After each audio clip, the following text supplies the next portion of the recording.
Qizamiq bu virusli kasallik bo'lib, u juda ham tez yuqadi. Yuqish ehtimoli faqat 2 yoshgacha, 5 yoshgacha bo'lgan bolalarda ko'proq bo'lsa-da, lekin katta odamlarda ham uchrash ehtimoli bor.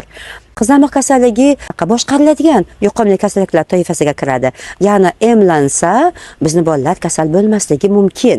Qizamiq kasalligi tana haroratining ko'tarilishi, tumov, ko'z qizarishi, ya'ni konyuktiva deyiladi va yo'tal bilan boshlanadi.